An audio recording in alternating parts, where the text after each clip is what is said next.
Good morning, bienvenue tout le monde. I call to order the 71st meeting of the Standing Committee on Canadian Heritage, and pursuant to Standing Orders 110 and 111, an order in council appointment of Tom Perlmutter. Perlmutter. Oh, Perlmutter in English, Perlmutter en français.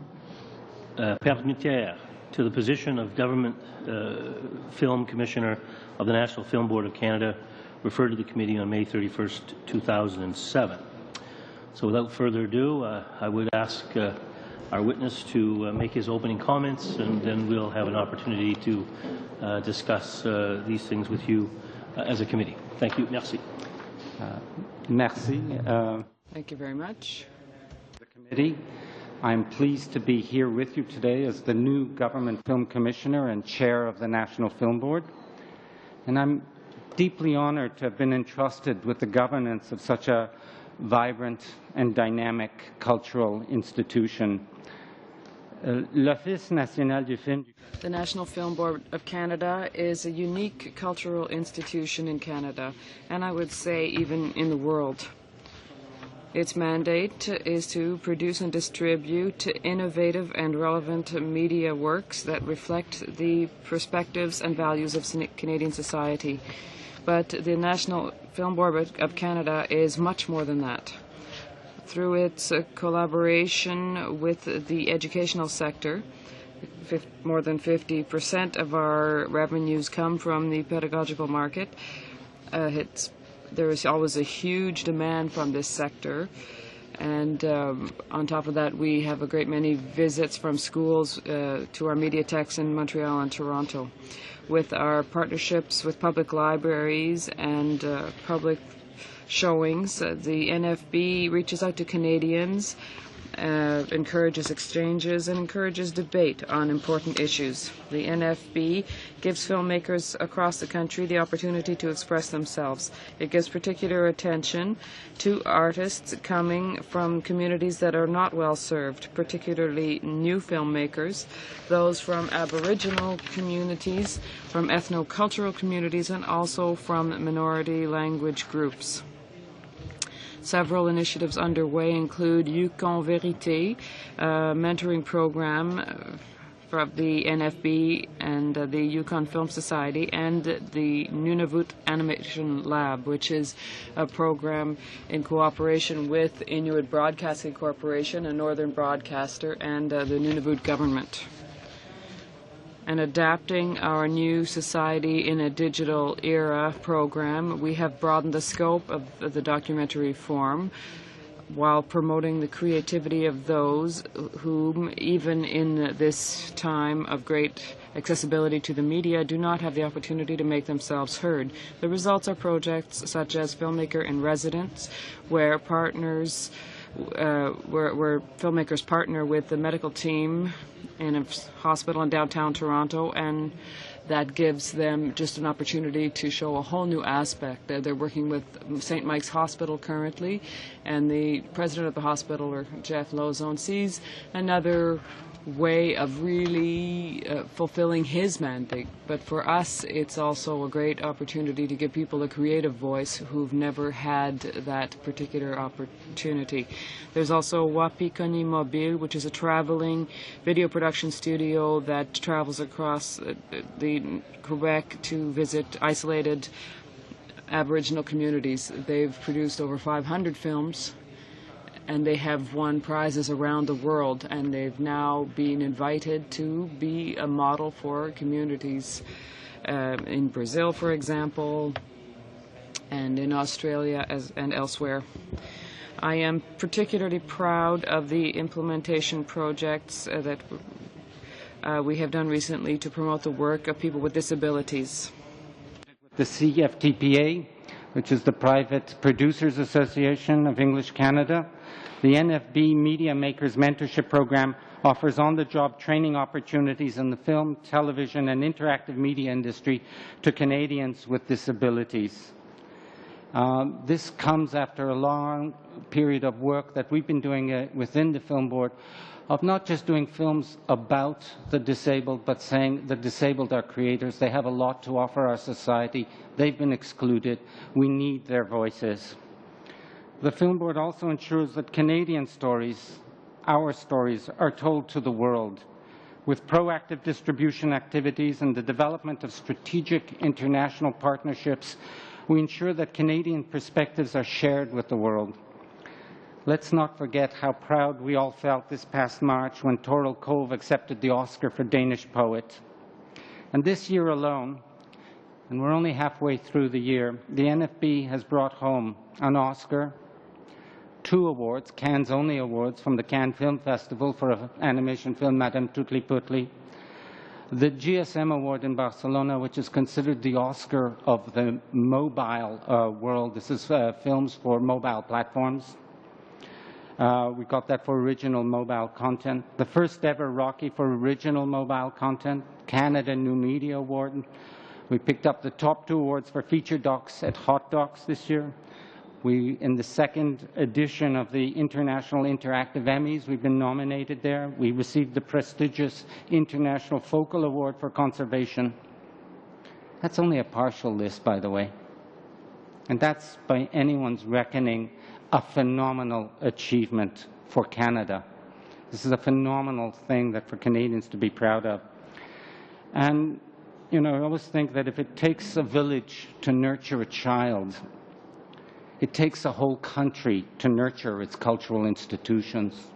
It takes, I think, the kind of effort that we engage here, that you engage daily in your work, to be able to support the kind of effort that makes a profound difference, it seems to me, in the lives of Canadians, that gives real value back to Canadians in ways that go far beyond culture. Henry Mintzberg, who is one of our most noted management gurus, wrote about what pride means. And it's not simply an empty notion. When we have pride in our achievements, what it does is it sends a message of possibility. It says that we are capable of anything, that we open doors to people who may never have thought that there were possibilities. And it's not necessarily only in the cultural industry. For someone, whether it's in Nunavut or in Northwest Territories or in Fredericton, to say, well, we picked up awards at Cannes, we've won an Oscar. I have a dream. I can follow that dream. I can create what it is. It may be in engineering. It may be in medicine. It may be in the arts. It's that realm of possibility that what we do is so important as well. You've had the opportunity to review my resume, and you can see from my background as a writer, independent producer, and finally, for the past 5 years at the Film Board as the Director General of English Programming, I've been deeply committed to John Grierson's vision, the founding film commissioner and the father of documentary filmmaking, but also the man who invited Norman McLaren to join the Film Board, who had a vision of what creation is in a larger fashion. And he continues to inspire us. He certainly did as an independent filmmaker and producer. And when I came to the Film Board, I thought a lot about, before I joined the Film Board, coming from the independent sector, I thought a lot about what is the role of this public sector institution like this. I actually wrote for myself a strategic paper, as it were, on my reflections. And at that time, I came up with a simple concept, because it seemed to me true as well from all the reflection I had done, that the Film Board was in some sense the cultural conscience of this country. C'était la conscience culturelle de ce pays-là. It was the cultural conscience of this country. So for me, it was absolutely unavoidable that the NFB would exist here in Canada for Canadians and for the world. The technological environment offers a great many opportunities that we can seize, and I firmly believe that the expression of Canadian voices, particularly those devoted to public service in the classic media as well as in the new media, is absolutely essential to maintain our diversity of the our individuality and our Canadian identity. And therein lies our clear and unchallengeable duty to protect, to enrich, and to consolidate our national institutions. public institutions like the NFB. I understand that a review of the mandate of the National Film Board will be undertaken shortly. At the NFB, we believe that any review of organizations and crown corporations working in the audiovisual sector must necessarily be carried out within the broader scope of reviewing general government policies in this sector. The expertise of the NFB in all sectors of this industry as producer, distributor, mentor, and leader in the area of new technologies of creation should really be put to the service, put to use in these reflections. Canada indicated in a report, a rather dismal report about our performance in innovation, saying we're lagging behind. We're 14th in a list of 17 countries. I feel that what we've been doing at the Film Board has been really tackling questions of innovation from the point of view of our sector in terms of arts and culture. And again, that we've opened doors in terms of that, and we've encouraged innovation, and that is a unique role for a public sector producer to be ahead of the pack and open these kinds of doors innovation and set a kind of a hallmark for that. We can partner and take risks that can't be taken solely by the private sector, and we can provide considerable expertise in bridging technology with creation. I look forward to working with the committee during my mandate, and in particular on this important review. And I think also this is something I feel strongly that, as committee so involved in the work of our cultural institutions, if you have the chance, I would strongly invite you to come to the Film Board in Montreal pour voir ce qu'on fait qui est innovateur. Come and see what we do, see how it is innovative, see what kind of projects we've done, for example, with the Montreal Symphony Orchestra, with Kent Nagano, to create something that's completely new in the world. We're working on a 3D animation system that's stereoscopic and IMAX with the cooperation of other partners, and we're creating a new art form. In the future, we'll see that stereoscopic 3D is down the road. The major studios are starting to do that. Samsung has announced the delivery of the first 3D televisions this fall, but we're already there. We're there in advance in this country with those kinds of things. We're doing interactive films, and we're doing all kinds of things in communities. And I'd really like to show you what we're doing at the board so that you could have a direct experience of this lab, of this creation, and of this studio. Thank you. Merci pour 5 minutes. Thank you very much. Mr. Scarpaleggia for 5 minutes. Thank you very much, Mr. Perlmutter, for having come this morning to meet with us. Obviously, I think that all of the members of the committee would accept your invitation to come and meet with you at the board offices in Montreal. You spoke highly about the achievements and the strengths of the NFB. When we are a public institution and we sing our own praises, it's a double-edged sword, because on the one hand you're saying you're proud of what you've done, but on the other hand that lets people believe that perhaps you don't need any extra assistance. So do you see the future of the NFB at risk in any sense? What are the challenges that you have to face, and what are your needs, both financially as well as in other regards? When you look to the future, is your budget satisfactory? Well, look, when I arrived at the NFB, it was clear that we were in a declining position financially. We haven't had any increases since the major cutbacks of 1996. And so we are managing what we have for the moment. We're always stressed financially, but we use what we have as best we can. What you've referred to is our achievements, but we haven't talked about the cutbacks, indeed. When I think of the future, there are two things that I think about. First of all, I think that internally, I'm really going to try hard to see what we can do to cut our costs, to see what we can do better.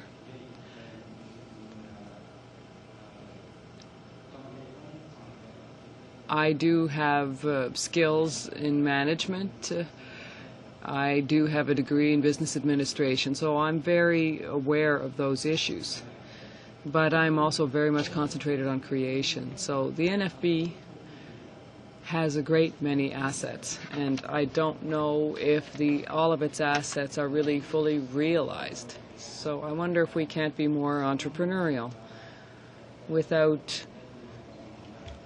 working against our essential mandate, which is to serve the Canadian public. But thirdly, even with all of that, even if we find ways to find more money internally and find better ways to work with our assets, it's not just an issue of traditional distribution. The world has changed radically, and we're in the thick of it. We're studying all of that. I think that for the government to invest in the NFB is an investment in the future. It's not an investment in the old NFB. It's not an issue of saying, well, we're investing now to maintain something. It truly is an investment in the future, in innovation, in the digital possibilities of this world, and all of the arts and culture of the entire entertainment industry. A focal and crucial leverage point in terms of the future economic life of this country. And to invest in the Film Board, in terms of that, means to invest in the future of Canada. Mais admettons que, pour être un peu plus concret...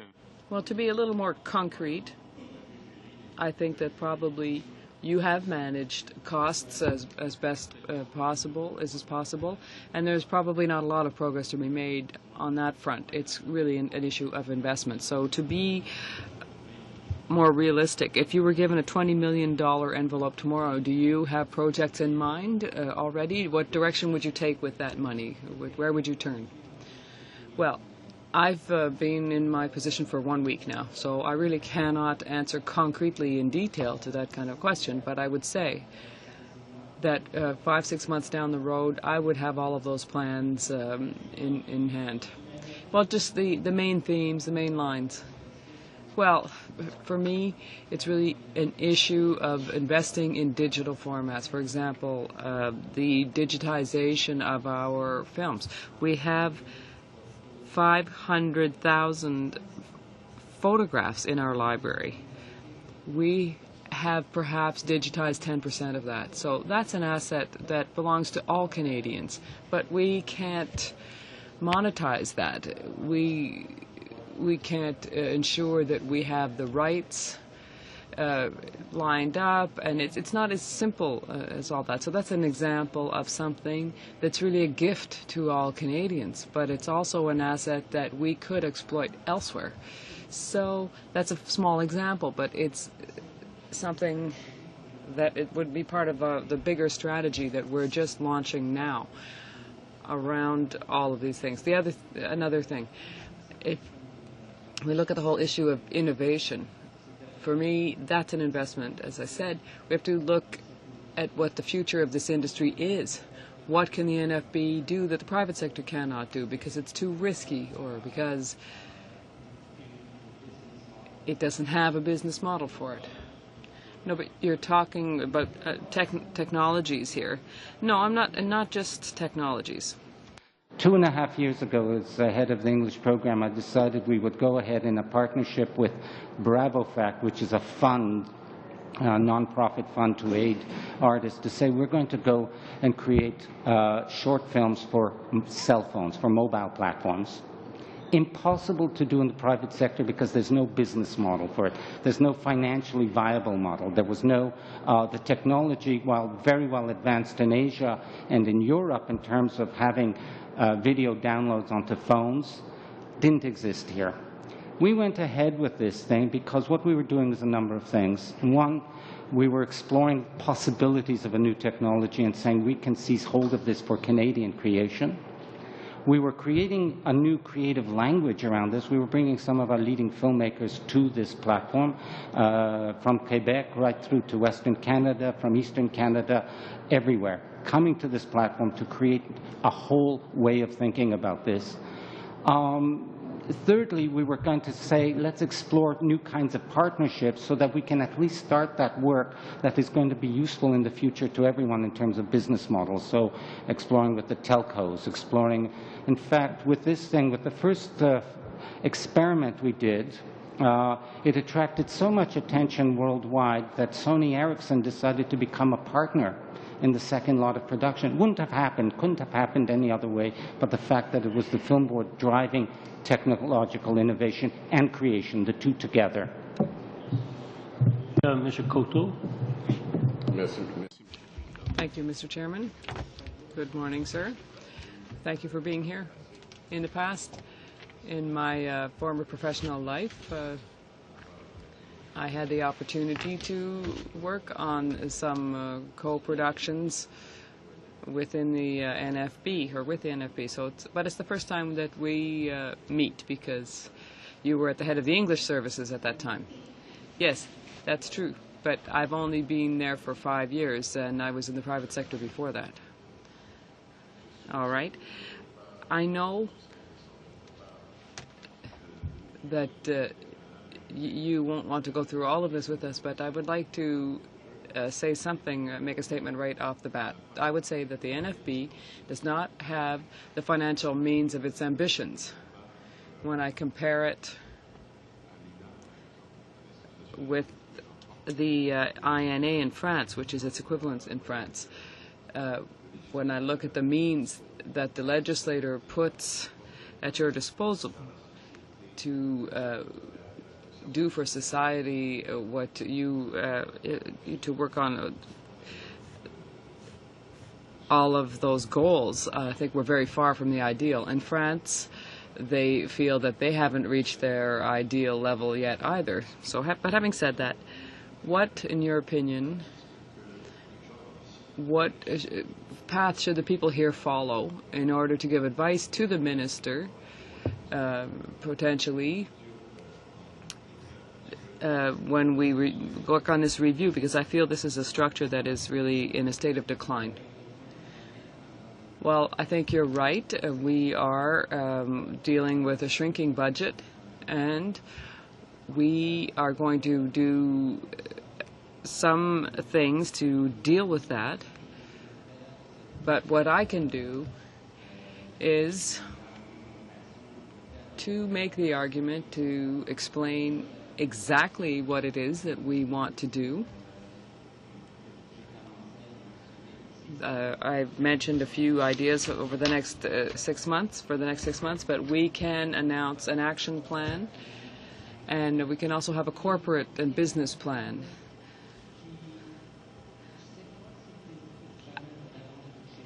I don't know if I've really done this, we've really done this fully in our industry. I think that clearly there are economic benefits,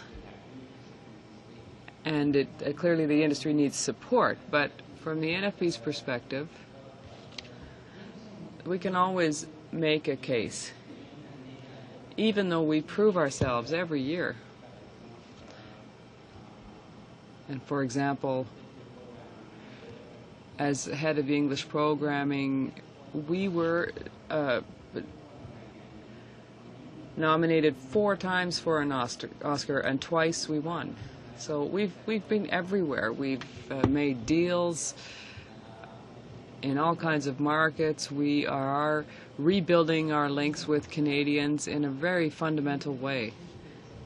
And we're doing things that the private sector cannot do.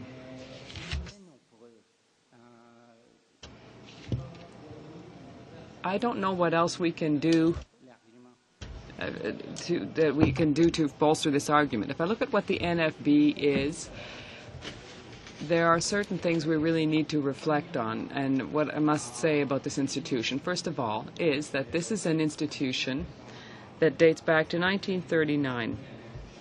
In 2009, it'll be the 60th anniversary of the NFB, and that is a great reason to celebrate, in my opinion. But what is the importance of this? This country. So, you know, things like the Parliament, of parliamentary committees, of CBC, the Film Board. What happens is that we've woven a fabric of a place that creates our unique identity in ways that aren't evident anywhere else.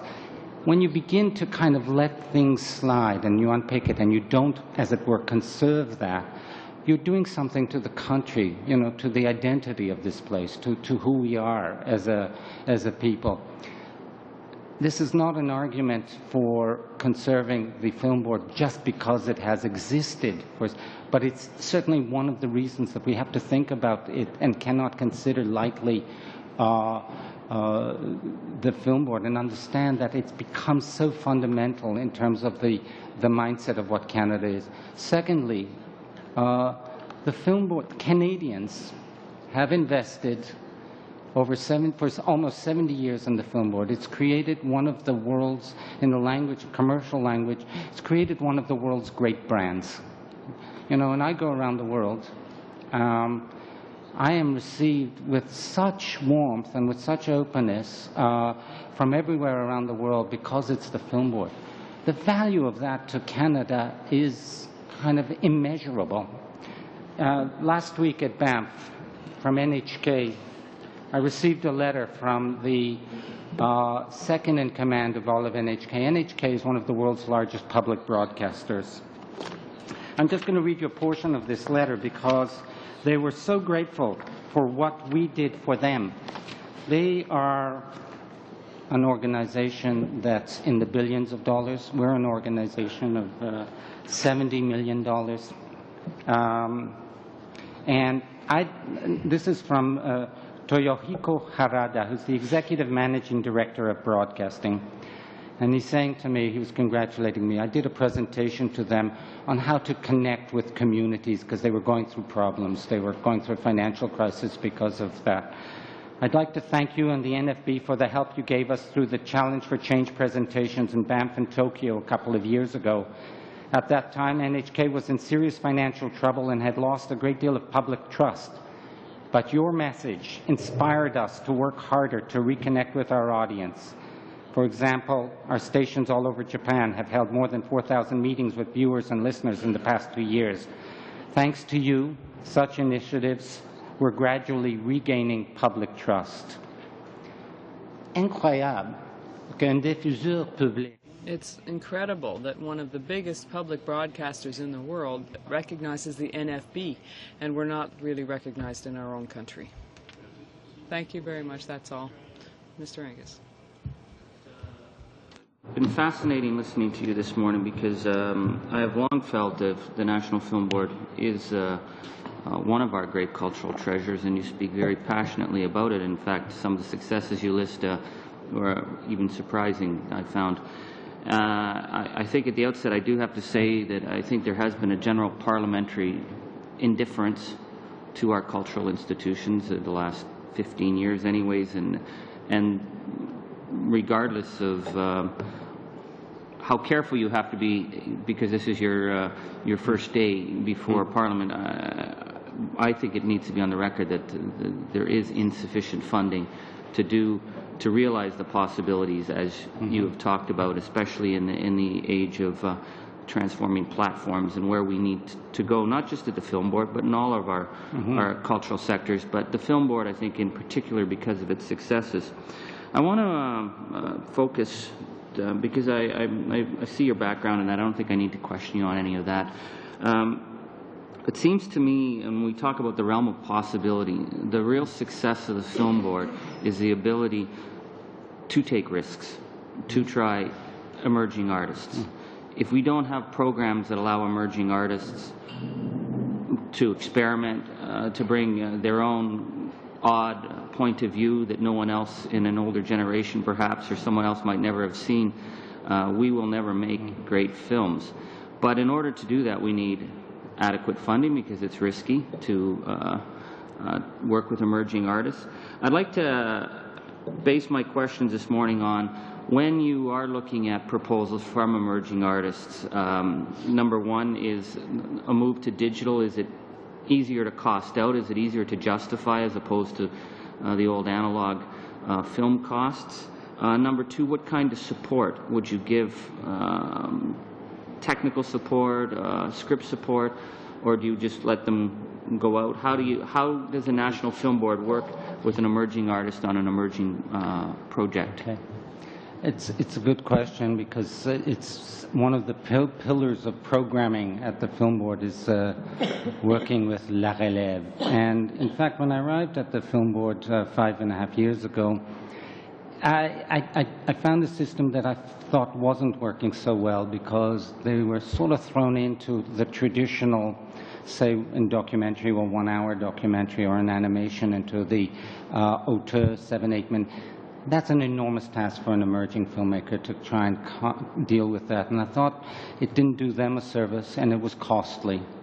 So we put in place what we call our emerging filmmaker programs. And these are to work in short films. Now what was interesting, and I'll come back to this question of risk because it touches on this, was we're driven by a notion of how do we actually get to have that sense of who are the emerging artists, where's the talent coming from, how do we give them the kind of encadrement, the support they need. So we created a short film program and everybody said 5 years ago, well, why are you doing short films? No one's going to see it. And I said, don't worry, they'll be seen. Well, a number of things happened. First of all, we created short film programs where, for example, in documentary Momentum, it was a typical thing where we start with bringing people into workshops with the top people in the field. We allow them then to kind of submit a proposal for a short film on a theme, 10-minute film. We selected 4 of those. Now, the key here, in terms of that transition from whatever background they come from, whether it's out of the film schools or from another discipline, was to surround them with the top talent so that they're being produced as if they were going to be a feature documentary. They're having our top producers working with them. They have the top editors. They have the top cinematographers. So suddenly their game is being lifted from the start around this process. And it's become world-class in terms of the programs we've created. We now have interest from around the world to say, can we model things? We've done that in animation where we've given, where before emerging artists were working 3 years, 4 years to finish a film. They're finishing a short film, 30 seconds to 1 minute in 3 months through a hothouse program with the same thing of bringing the top experts, bringing the world. And this year in our hothouse, our partners in Brazil were so impressed. They sent 2 young animators to take part in that and be part of that process. We've had queries from Korea about this. We're creating something different and terrific. And now the kicker in all this, and this is what's interesting in terms of, and I want to talk a little about risk-taking, is that short films have taken over the world. What started out as saying, well, why are you doing that? Because it's not a traditional hour. Well, within the first year, our first short film documentary programs, we did in fact partner with CBC News World that took it.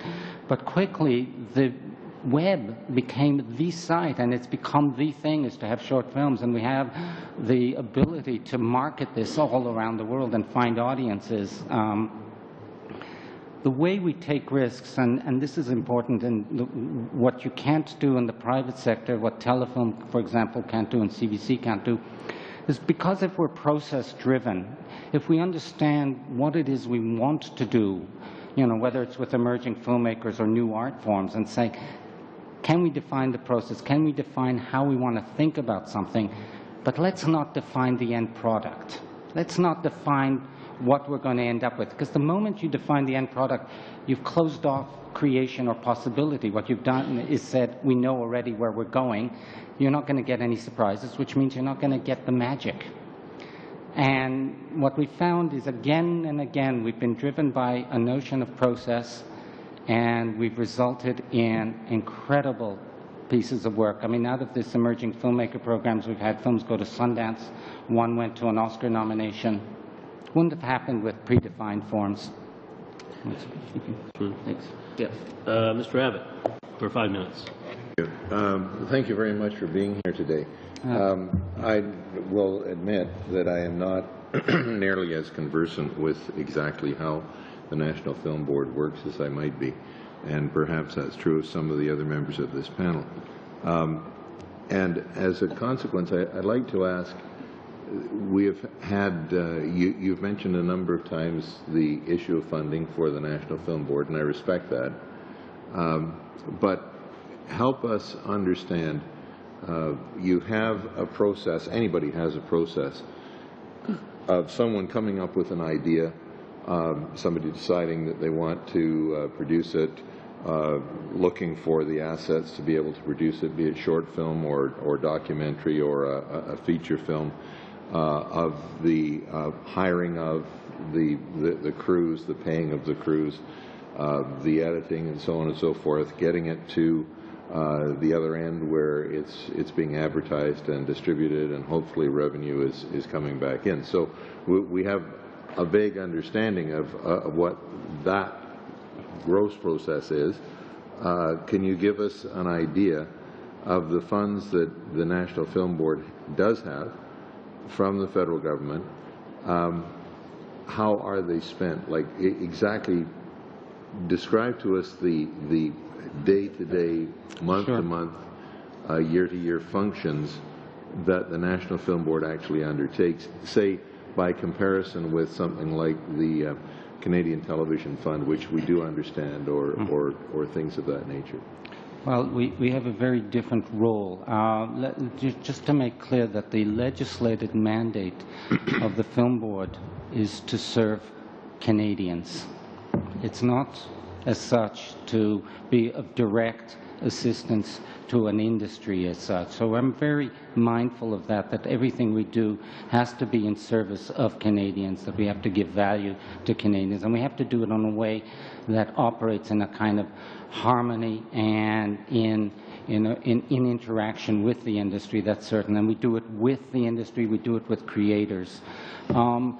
In terms of the functions, it's also a function of producing and distributing in the widest sense, which means connecting with Canadians, ensuring that you see, we're dealing with citizens. We're not dealing with, say, the traditional notion of delivering eyeballs to advertisers. We're dealing with the notion of engaging with the citizens of this country by giving them access to points of view about their country from their fellow citizens that they might not otherwise hear. And how do we facilitate that beyond the production? Now, even in terms of the production, it's not quite as simple as that, because what we do is we set ourselves strategic aims and goals in terms of the programming which drives what we do. And those strategic aims and goals doesn't mean we're just going to sit there and wait. Okay, you're a filmmaker, you're going to come and give me a proposal.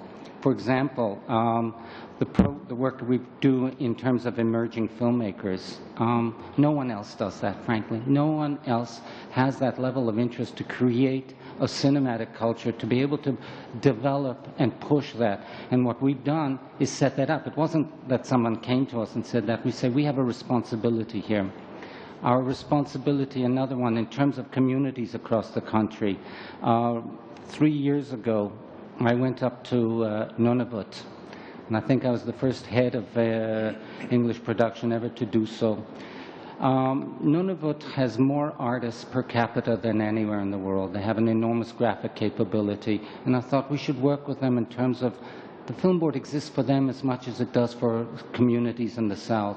What can we do with them well, with that, can we work in animation? Can we give them a set of skills that will help us in terms of finding new forms of expression? So we created a program, the Nunavut Animation Lab, which we did in partnership with IBC, with the Nunavut government, with APTN, driven by us. And the whole notion of that gets also driven by a notion of sustainability, so that what we'll do is we set up workshops in communities. We did in Cape Dorset, Iqaluit, and Pangertung.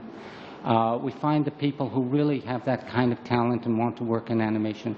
We then made a partnership with the Banff Centre for the Arts, because they could do an in-situ kind of apprenticeship in terms of finishing a work there within a location, because what was also of great concern to us, that to bring Inuit artists down, for example, to a metropolitan center puts enormous stress on them. So how do we kind of manage being away from home in 3 months?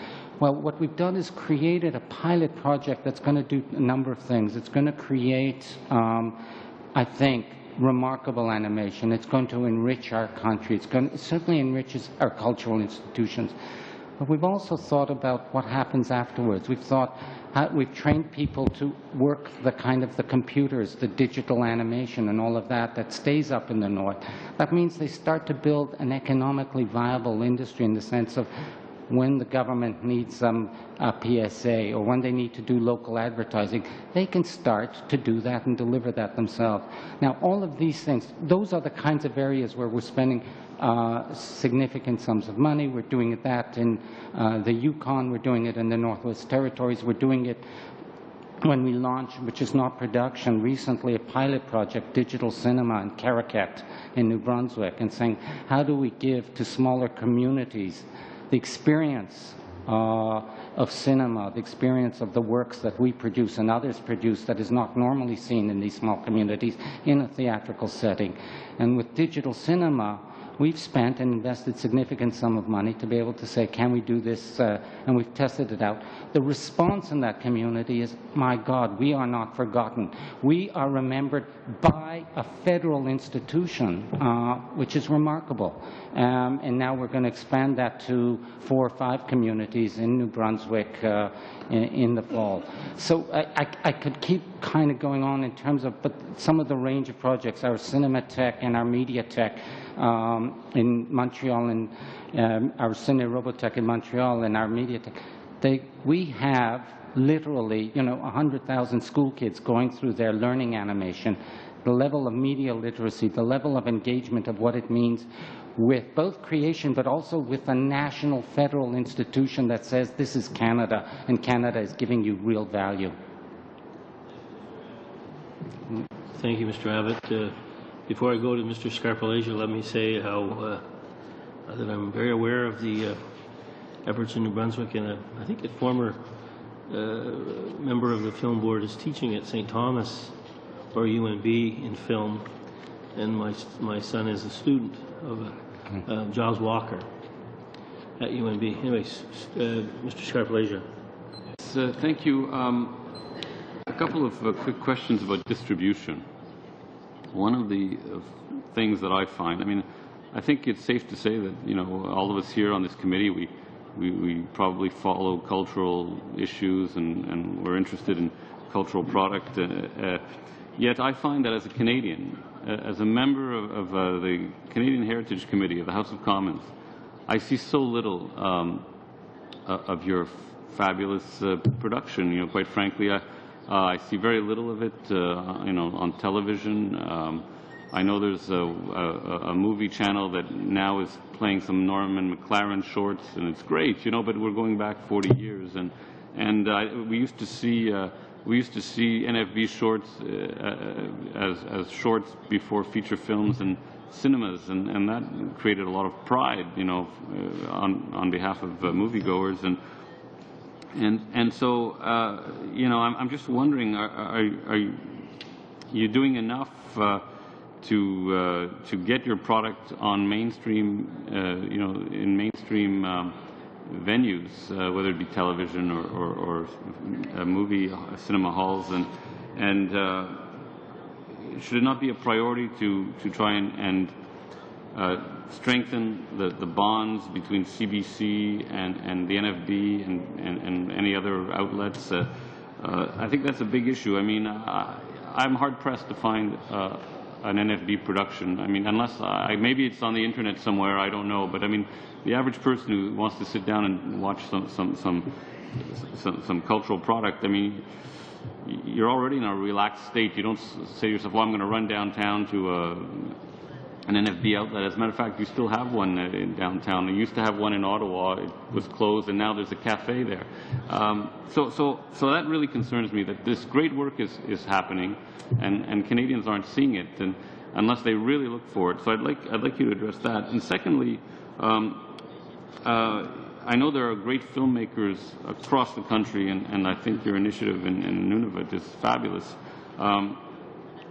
What about the, since my riding is in Western Montreal, and I represent a good portion of the Anglophone community in Montreal, what is the state of the English-speaking sort of cinematographic community? Our producers, I have producers who live in my riding, and they can't get funding for great films, and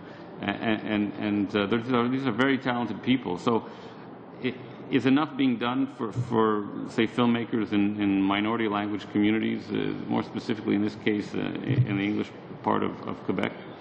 Okay, I'll take the distribution question first, which. It's an enormous preoccupation for us. I will say that just nearly everything gets on television, but when you sit down in front of your television and you're saying you've got, the 100+ channels, depending on your various cable packages, the fact that, 90% of what we do gets on television, it's hard to say, oh, that's Film Board right there. Now we've had. But I'm talking CBC now. I'm not talking. I don't. No. But even with CBC, when they're looking at the show, right now we're in discussions again with CBC.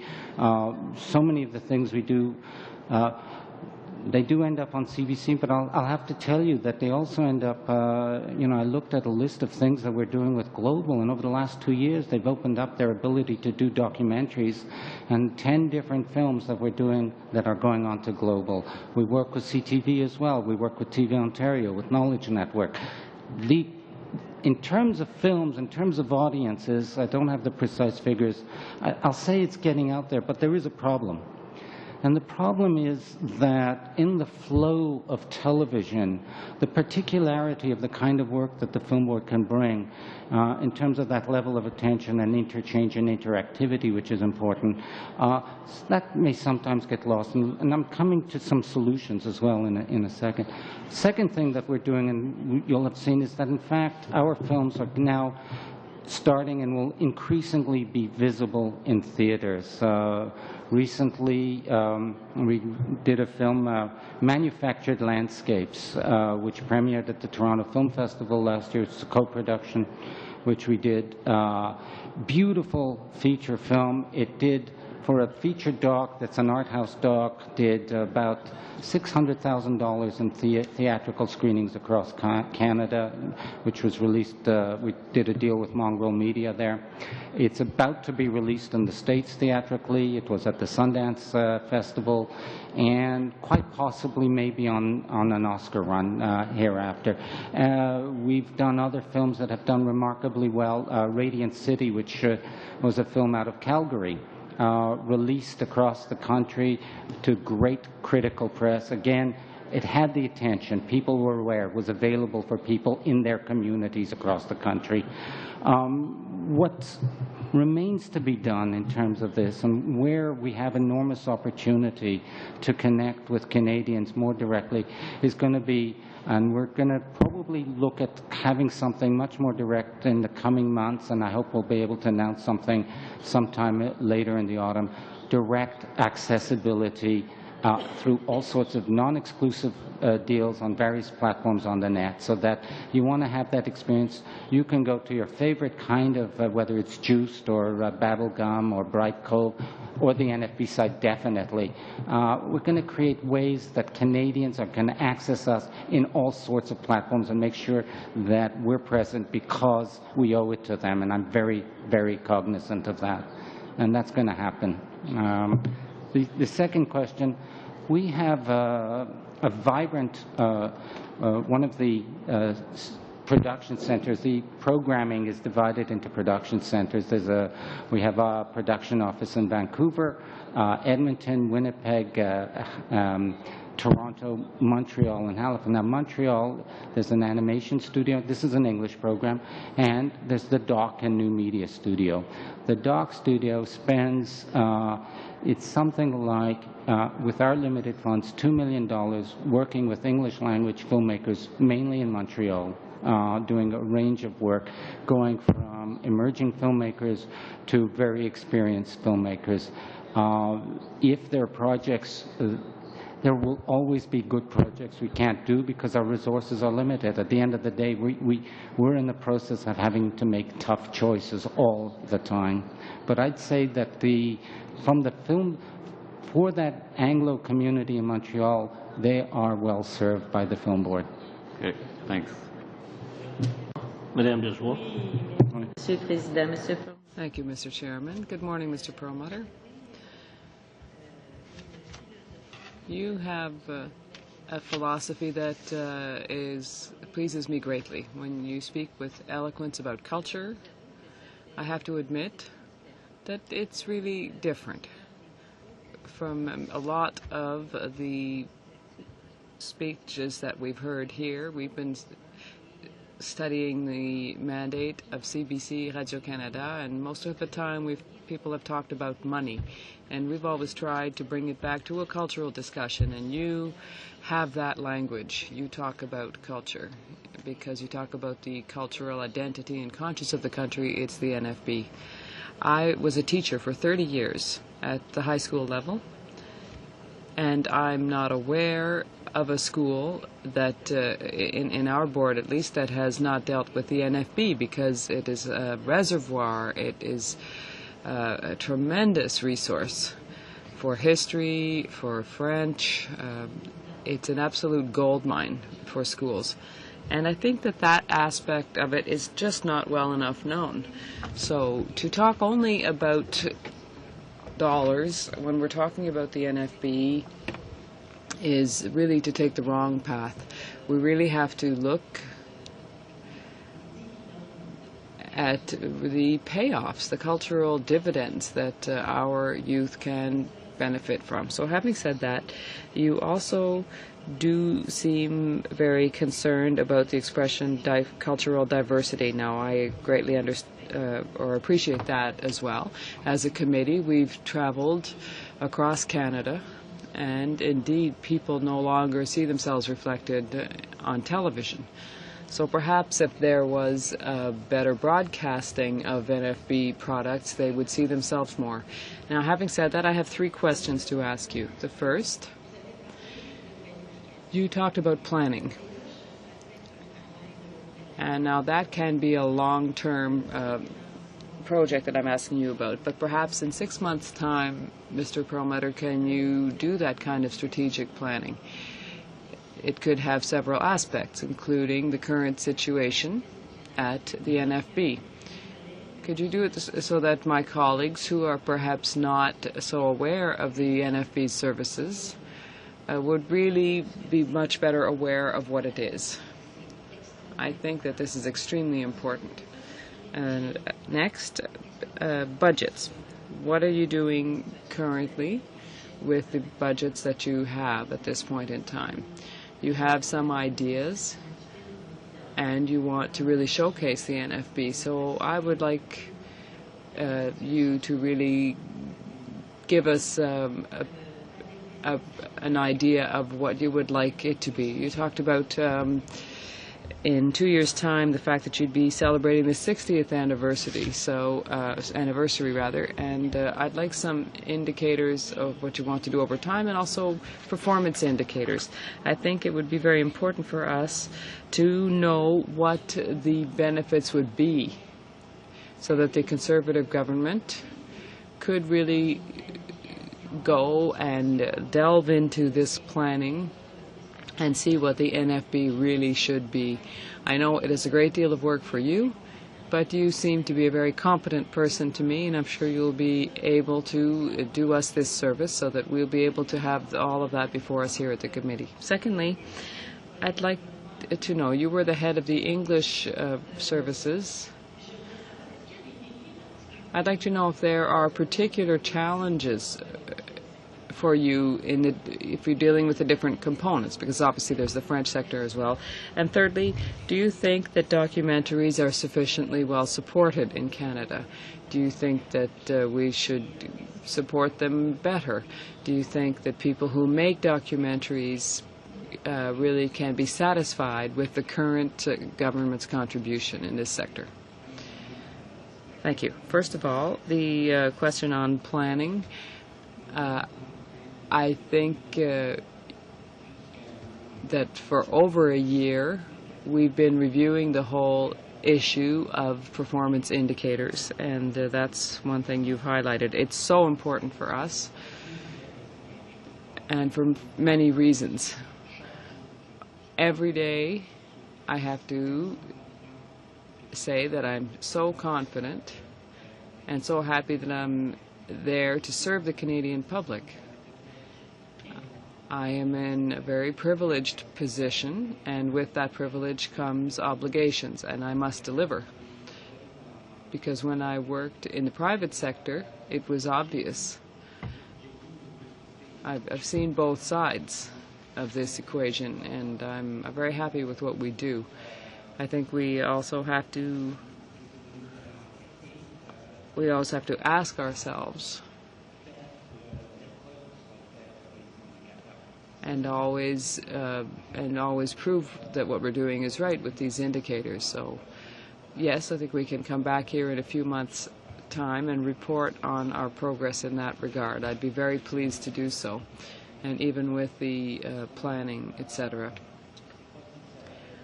I don't know if that really responds to all of your questions in terms of planification.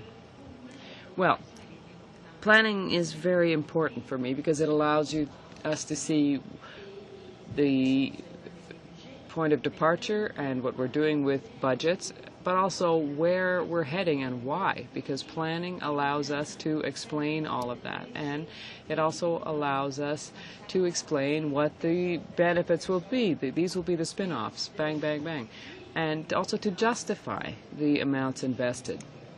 Yes, well, I would say that I started just last week, so we'll come back with that. But indeed, it is a process that has already been launched.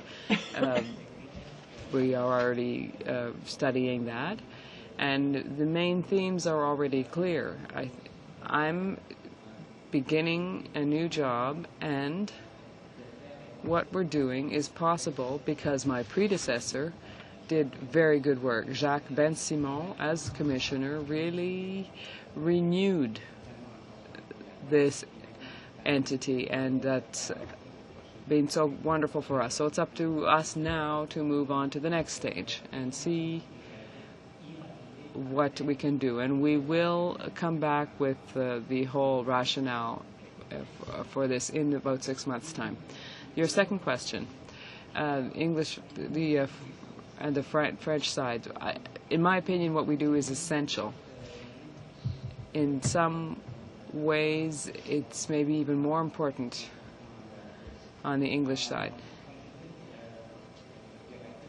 When I was the director of the English program, I did my very best, and we did a great deal of work on both sides, the French and English, to ensure that there is a great exchange in terms of the creative forces and the thought processes, so that we can really all benefit and strengthen our assets from that. We worked on specific projects, but we also worked on the major issues. At the office, I set up a workshop to improve the skills of our producers, for example, where I invited the major documentary film workers to come in and work in depth on projects, and we've done that on the French side as well. Thank you very much. Can I answer the third?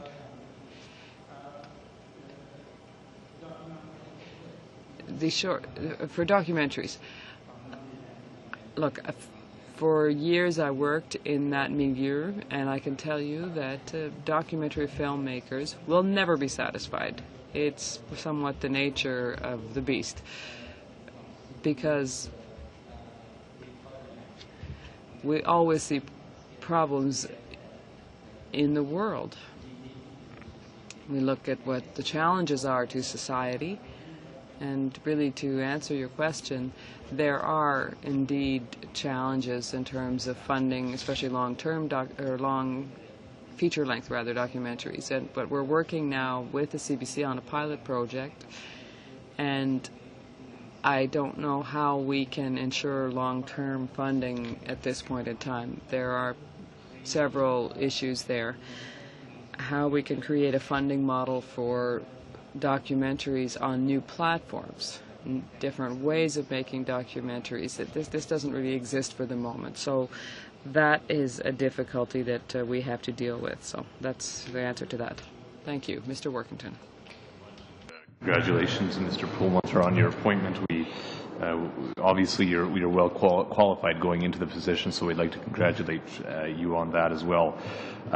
We've heard testimony previously, and I hope I've got the stat correct, but the understanding was that of the national film boards, the movies that are, or the films that are produced, many of these productions are only viewed by 2% of the population. And my question, because you did talk about performance indicators and a requirement that you live by performance indicators as you go into this position, I'm wondering if you believe that 2% is a good number, or if that's a number that you think should be used as an indicator of performance, and if that number should rise or fall. What's your perspective on that? Okay. I'm not sure what that 2% refers to, first of all. If we're talking about simply ratings, and it's coming from broadcast figures, I'd say it's questionable. I'd have to do the analysis. Frankly, no, 2% ain't good. It ain't good enough for me. It's not something that I would be happy about.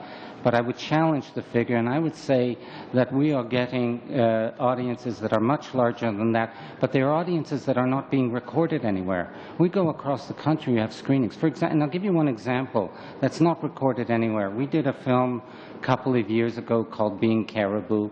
Remarkable film, two young filmmakers and one filmmaker, a husband and wife team, decided to see what it meant for the porcupine caribou herd when there were talk of oil drilling in their calving ground.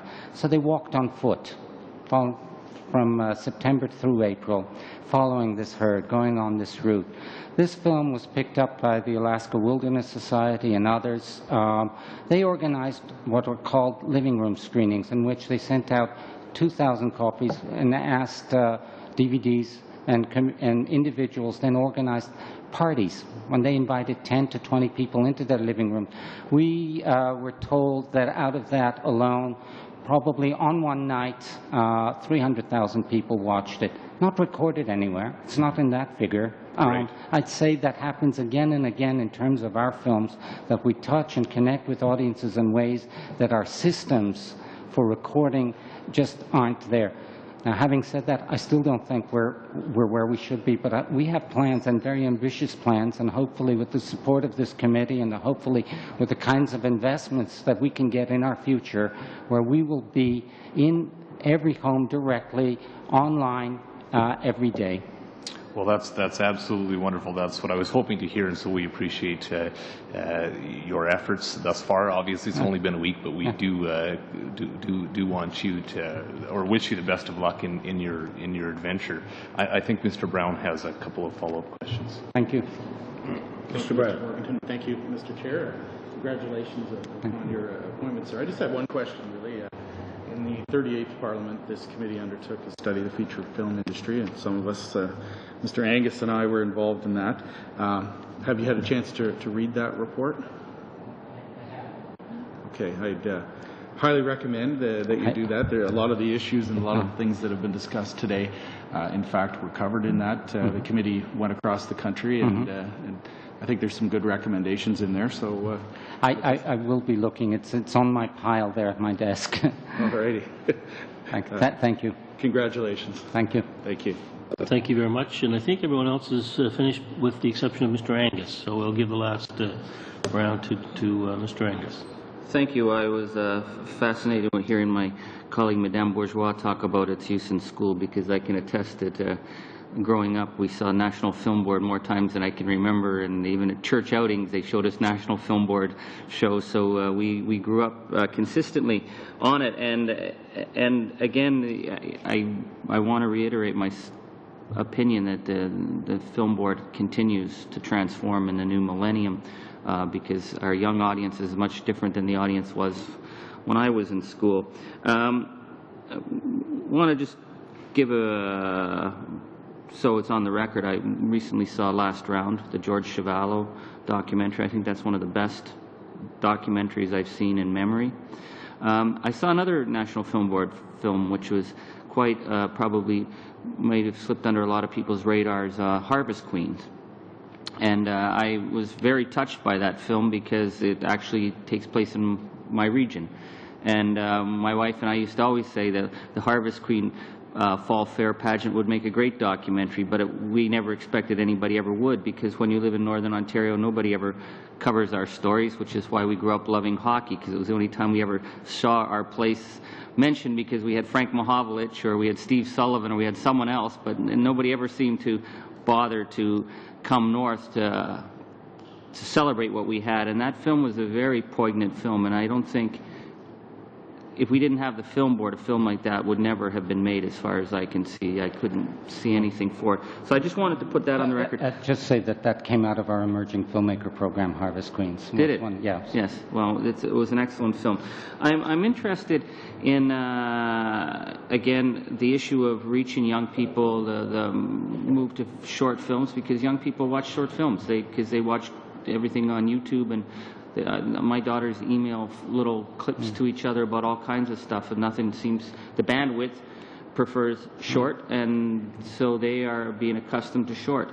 I wanted to talk about that and ask you about your future direction on online content, because one of the big problems we've seen in terms of getting our immense Canadian catalog online is how do we monetize it. And National Film Board has been pointed to as a model again and again, partly because I think with the copyright issues you have easier access to your own catalog than some of our other institutions are a little more challenged. But are there models out there, viable models, to monetize the content so that our filmmakers can actually see some return on being present all the time, anywhere, when anyone wants to see it on a cell phone, a shoe phone, or on YouTube? I'll come to that. I just want to say something about Northern Ontario and the fact that one of the things we're looking at is in various ways. I mean, it's been very important for me to reach out to communities. In fact, the week after, for example, my nomination was made, well, you know, other colleagues would have been at on the Golden Sands at Cannes. I was up at the tar sands in Fort McMurray because I felt it was important in terms of our connecting to a community and seeing what was going on in some place that has enormous importance for the country and the world. So it's always been important for me to reach out. And we're also looking in terms of our new technologies and saying, how do we create virtual, say, edit rooms? And we've talked about this in terms of Northern Ontario with my Ontario studio, so that we can have filmmakers working at a distance because of the technology allowing things, so that we can reach out and be deeply connected across to the talent everywhere. I just want to say also another thing about this, which I don't think gets expressed enough in terms of when we say we reach out to the talent across the world or to cultural diversity or to other groups, it's not because we're checking off the boxes that it's right to do so, although it is right to do so. We strongly believe that what we're doing is enriching who we are, that we need this rejuvenation from these other voices, and that what we're doing is we're enriching Canada as a result of that by bringing a whole set of other ways of looking at the world we might not otherwise see, a way of thinking and feeling, and the level of creative energy that can be released by tapping into, whether it's a northern community or whether it's an Inuit or Aboriginal or working with the Black community in Montreal or in Vancouver or elsewhere, it's tremendous. And I think no one else can do that but the Film Board. So sorry, I'm going to go back to the question of short films monetizing. People are finding, it's still a big question in terms of that and how do you monetize that. My own thinking at this point is is creating a kind of a way, how do we kind of give back to Canadians what they've invested so they have some kind of access in any case to the films they've invested in through the Film Board. And yet be able to, for example, maybe it's through some kind of streaming, and then if they want to own, they can buy it, for example. What we've been hearing in terms of models out there, this has been working very successfully. In fact, revenues increase for people in terms of being able to kind of have things available on a range of platforms. There's nothing that has yet seen a viable business model that says that becomes part of a whole production financing mechanism, that you can kind of look at that and then it'll flow back in. These are things that different kinds of people are, from the major players in the world, the big studios, to smaller players are looking at. I think it's when I said earlier that I want to look at how we can be entrepreneurial and look at exploit our materials, partly looking at that and finding different kinds of ways of doing that. But, you know, frankly, when you look at that whole world, the online world, and what gets monetized, you know what the biggest business, the biggest money earner in terms of audio, visual media is? It's ringtones and screensavers. $billion business. Very interesting. Merci. Merci beaucoup. Let me just add my own personal enthusiasm for the National Film Board. I'm certain that the Willie O'Ree story has played in every school classroom in Fredericton, showing up in no ratings anywhere. And I think I know of, I was sitting here thinking about it, I think I know of 5 people who are in film, specifically, as a result of that exercise. Speaking of for those who don't know, this is another hockey story, but Mr. O'Ree was the first Black to play in the NHL out of Fredericton. So kudos to yourself and all who have come before, and hopefully the committee can support you in your passion, and it is obvious and encouraging. And congratulations on your appointment. Now, having heard everyone congratulate you, it may not be necessary for us to express our formal confidence, but it is a part of the process. So I would accept a mover, and I see Mr. Angus, for the motion that the committee has examined the qualifications and competence of Tom Pulmerter to the position of the Government Film Commissioner of the National Film Board of Canada, finds him competent to perform the duties of the position he has been appointed, and that the chair report that to the House. And I see a nodding approval, so I think we can fairly say that this is a unanimous position of our committee, and congratulations to anyone who can bring unanimity to this fine group. So thank you. And the meeting is adjourned.